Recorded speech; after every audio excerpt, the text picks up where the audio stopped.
Selamat malam, salam sejahtera bagi kita semua. Yang kami hormati dosen pengampu yaitu Ibu Angelina SSTMA.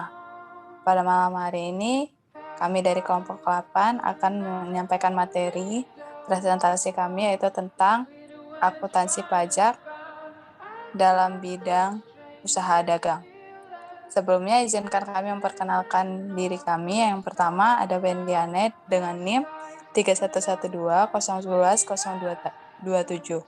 Yang kedua Nasya Cahya Elizabeth dengan NIM 3112-011-033. Dan saya sendiri Rudy Putri Andriani dengan NIM 3112-011-023.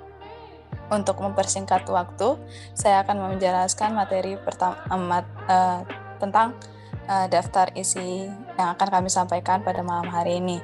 Yang pertama itu tentang pengertian, jenis-jenisnya, peranan pajak, pemberlakuan pajak, kecurangan, dan contoh soal. Yang pertama, pengertian. Usaha dagang adalah suatu kegiatan usaha dengan membeli dan menjual barang dagang, tanpa melakukan perubahan yang berarti atas barang yang diperdagangkan. Jenis-jenis usaha dagang. Yang pertama itu adalah dropshipping.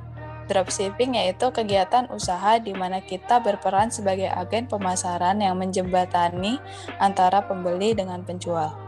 Yang kedua, ekspor dan impor.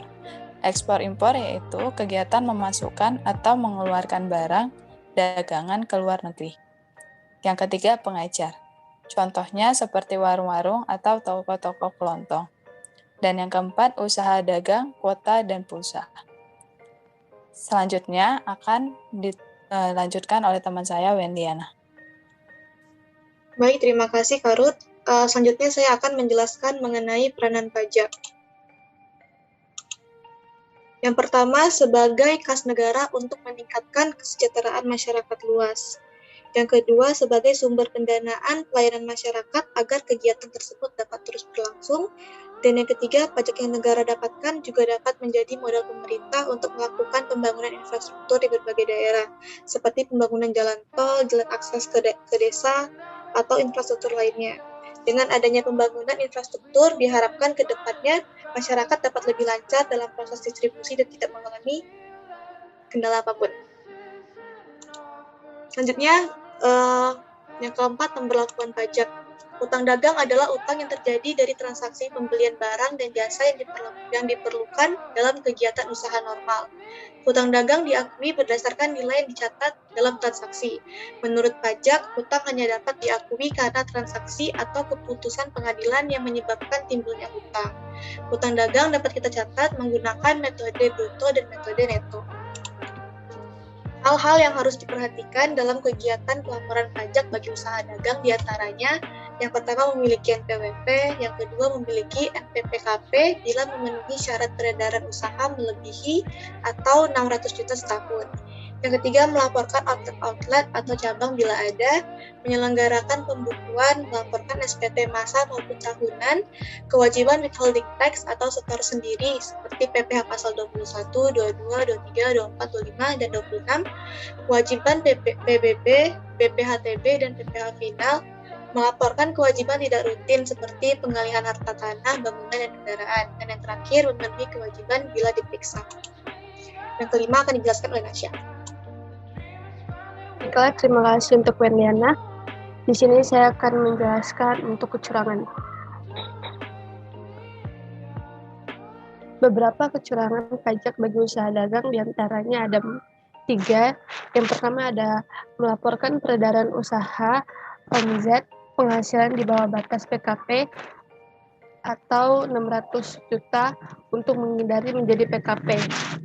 Yang kedua, melaporkan laporan keuangan raca dan laba rugi tetapi tidak didukung dengan siklus akuntansi. Yang terakhir ada pengusaha banyak tidak melapor daftar harta dan daftar kewajiban pada SPT tahunan orang pribadi menurut keadaan yang sebenarnya. Dan untuk yang keenam ada contoh perhitungan usaha dagang.